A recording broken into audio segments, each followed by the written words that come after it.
Okay, so let's talk about those decisions you look back on and just shake your head wondering, what on earth was I thinking? We've all been there, right? Well, it turns out that a lot of our choices aren't actually driven by pure, clean logic. They're shaped by these, let's call them invisible glitches in our brain software. Maybe for you, it was that impulse buy that's still sitting in its box.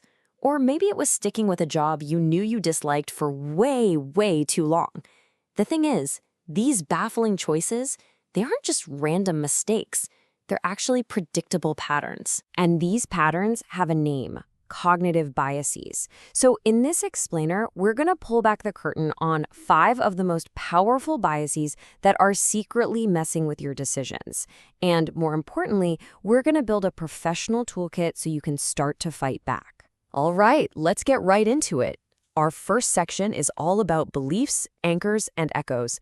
And the first bias we'll cover, well, it's about how our own beliefs can actually build a prison around our thinking. So, bias number 1 is called confirmation bias, and it's exactly what it sounds like. It's our brain's default setting to go out and find information that, well, confirms what we already think is true.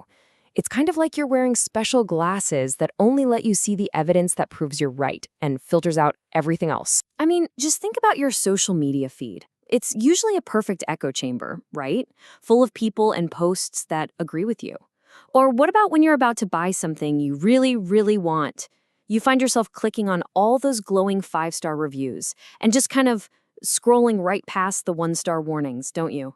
Yep, that is confirmation bias, live and in action. So how do you fight this? How do you break free? You have to actively play devil's advocate with your own brain. So before you make a big move, you need to deliberately hunt for smart, opposing views.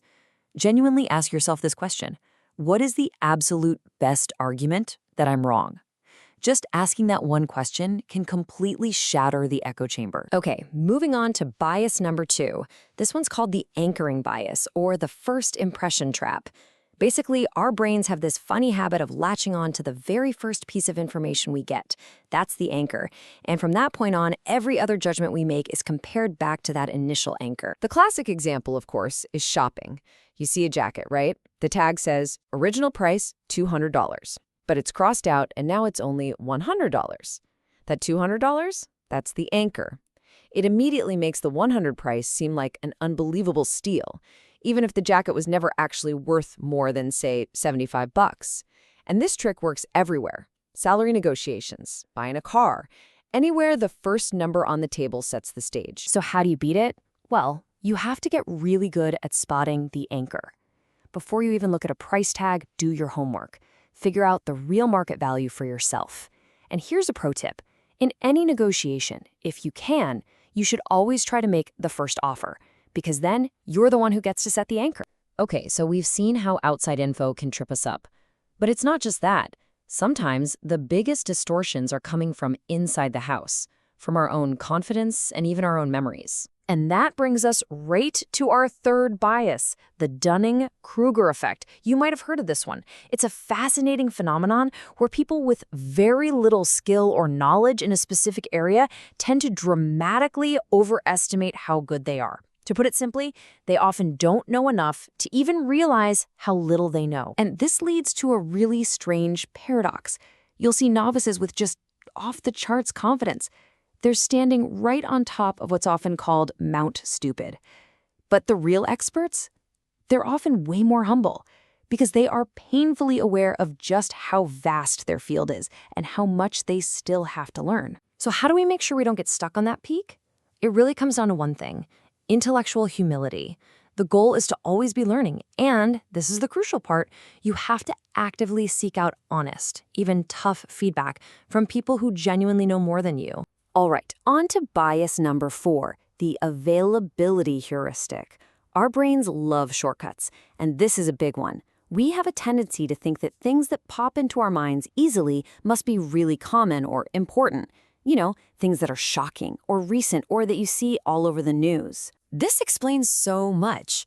It's why a lot of people are terrified of a shark attack, a super rare event, but aren't nearly as worried about a car accident, which is a much, much more common danger. Why? Because shark attacks make for dramatic news. They're vivid, they're memorable, they're available. Your brain makes a critical mistake. It confuses easy to remember with likely to happen. The fix here is to try to think more like a statistician. When you feel that anxiety about a particular risk, stop and ask yourself, is my fear based on a really dramatic story I remember, or is it based on actual data? You have to challenge yourself to look past the drama and find the numbers, because a lot of the time, it's the boring everyday risks that we really should be paying attention to. Okay, that brings us to our final section and our final bias. And honestly, this one can be one of the absolute hardest to escape. It's a mental trap that keeps us chained to bad decisions, all because of what we've already put into them. And here it is, number 5, the sunk cost fallacy. This is that irrational feeling that you have to keep going with something that's clearly failing, just because you've already sunk so much time or money or effort into it. It's the classic throwing good money after bad scenario. Have you ever made yourself sit through a truly awful movie just because you paid for the ticket? Come on, we've all done it. Well, that ticket price, that's a sunk cost. That money is gone, it is never coming back. By continuing to watch, you're not getting your money's worth, you're just wasting another 2 hours of your precious time. So how do you escape this trap? It actually boils down to one incredibly powerful question you have to ask yourself. Just one. Here it is. Knowing what I know right now, would I still make this choice today? If the honest answer is no, then it's time to cut your losses and walk away. All right, so there we have it. We've just pulled back the curtain on 5 major glitches in our thinking. We've seen how they work, how they trap us, and how we can start to build a defense. So what's the big picture here? How do we reclaim our choices? So here they are, all in one place. This is your new mental toolkit. Think of this list as a pre-flight checklist you can run through before any important decision. Is confirmation bias blinding me? Am I anchored to a bad number? Am I overconfident? Just running through the list helps you spot these errors before you make them. Look, you're never going to completely eliminate these biases. They're wired into us, they're part of being human. But that's not the point. The point is that just being aware of them is the first and most critical step. It gives you the power to pause, to question your gut reaction, and to start making choices that actually serve the person you want to be tomorrow, not just the lazy habits your brain has today. So I'm going to leave you with one final thought, one question to take with you. Now that you have this toolkit, now that you can spot these patterns, which decision in your life are you going to re-examine first?